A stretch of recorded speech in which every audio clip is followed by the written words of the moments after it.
I used 7 still images to create a continuous 30-second commercial with Seedance 2.5.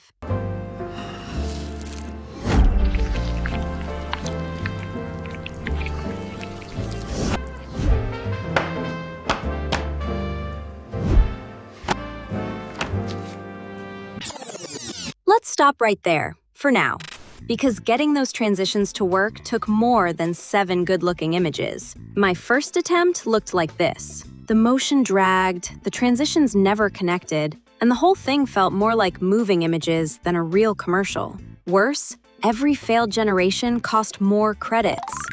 I'll show you the 7-image plan, the prompt fix, and the low-cost test that made the final version work.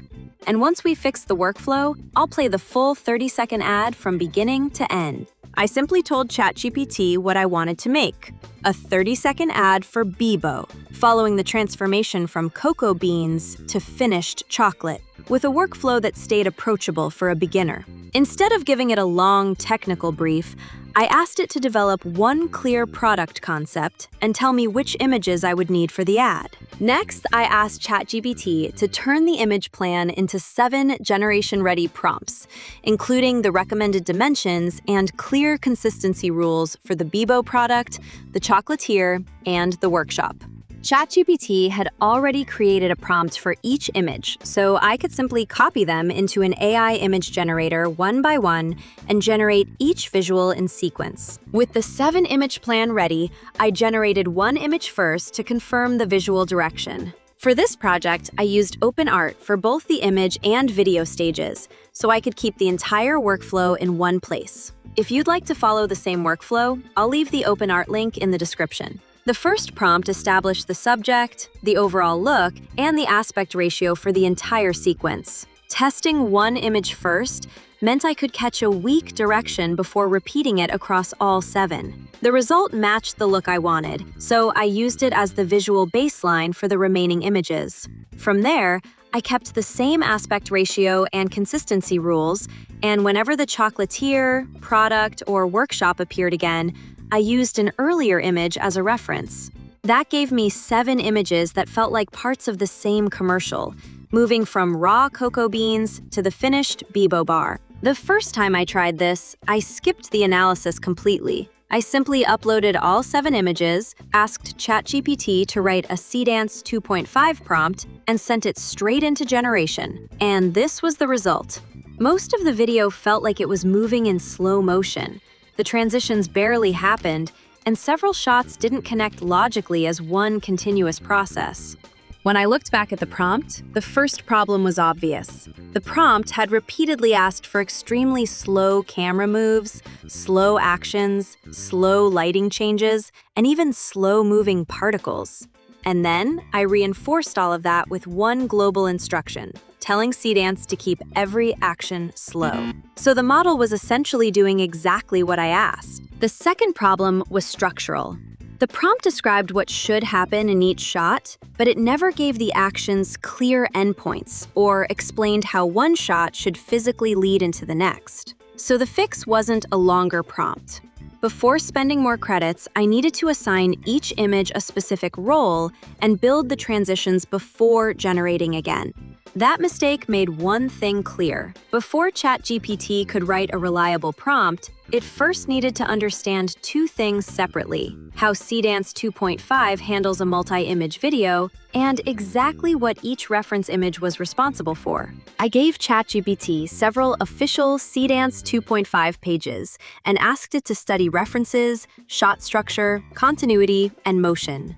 With that research complete, I uploaded all 7 final images and asked it to map the role of each one. The resulting table showed what each image should control, where each action should end, and how the following shot could begin. It also exposed the weak links between images that had no shared movement, object, or visual bridge. That gave me 3 rules for the rebuilt prompt: 1 primary action in each time range, 1 simple camera direction, and 1 physical bridge into the next scene. That physical bridge mattered because each shot now ended in a state the next one could continue, often with a real object covering the lens instead of forcing the model to invent the transition.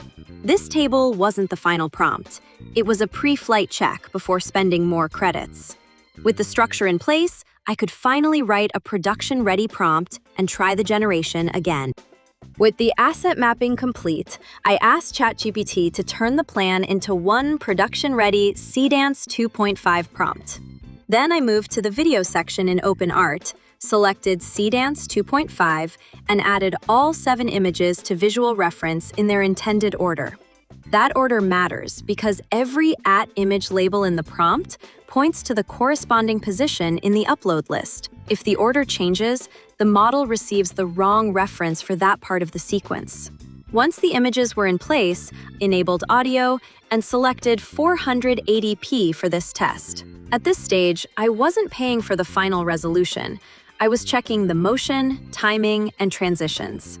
Once everything matched, I clicked Generate.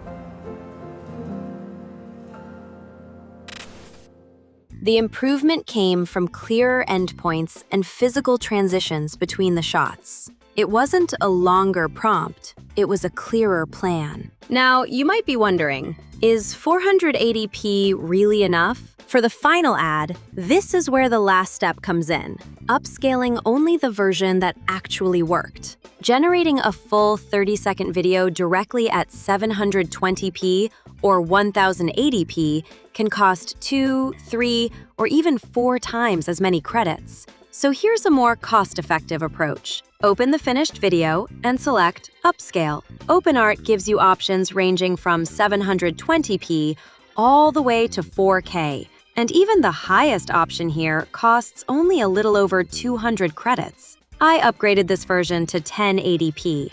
The result looks noticeably cleaner, especially around the chocolate texture, product edges, and packaging. And I only paid for the higher resolution after I knew the video had worked. This way, I didn't have to spend extra credits on a higher resolution before I even knew whether the video would turn out well. The biggest lesson here wasn't how to write a longer prompt. It was how to give the model a clearer plan before generating anything. You'll need to check the character, hands, product geometry, brand text, and transitions. But it can eliminate many of the mistakes that could have been caught before spending more credits. If you found this workflow helpful, give the video a like, subscribe to the channel, and I'll see you in the next one.